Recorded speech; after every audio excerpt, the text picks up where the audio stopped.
Allahın salamı olsun sizə, dəyərli izləyicilər.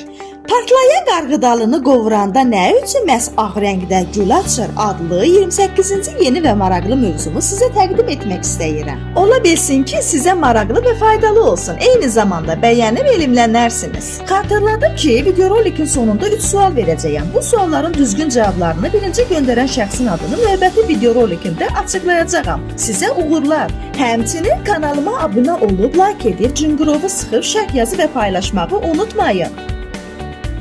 İndi isə keçən 27-ci mövzulu videorolikimin suallar rubrikası hissəsində verdiyim suallara birinci düzgün cavab verən şəxsin adını sizə təqdim edəcəyəm.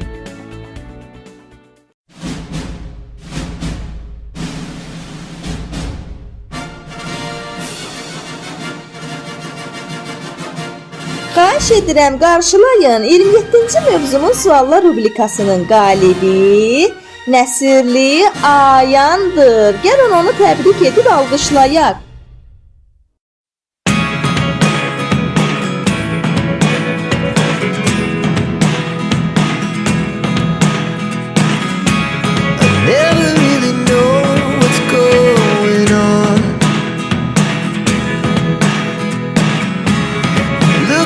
Sometimes like all you want to do is run.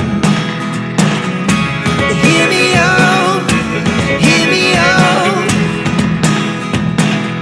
It's all the things you never show. There are the things I want to know. Secrets start in your heart so slow. But if you don't wanna tell me now, I guess I'll never know. Çıkarıp beni sakla.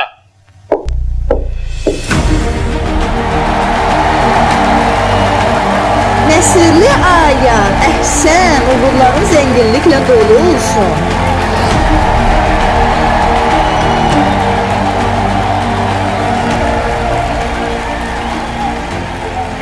Hazırsınız? Onda gəlin başlayaq.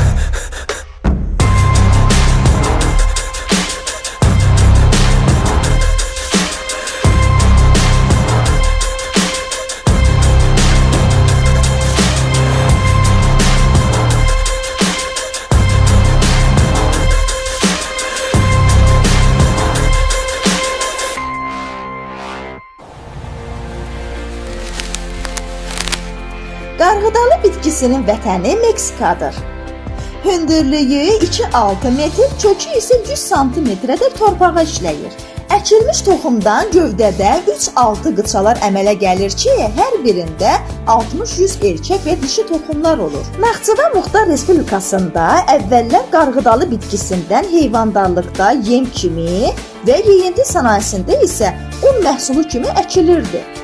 Qarğıdalı dənənin tərkibində 49-60% yağ, 13-20% zülal və 5-6% isə fitil maddəsi vardır. Qarğıdalını ocaqda qovuranda tərkibindəki su buxara çevrilir və təzyiq əmələ gətirir. Bu təzyiq qarğıdalı dənəsinin daxilində artdıqca dənənin qabığı patlamağa başlayır. Nəhayət qarğıdalı dənələri ağ rəngdə gül açır. Ağ rəngi isə qarğıdalının tərkibində olan nişastanın rəngidir. Hələlik bu qədər. İndi isə gəlin keçək suallar rubrikasına. Birinci sual. Dünyanın ən çox səhifəli kitabı hansıdır və neçə səhifədən ibarətdir?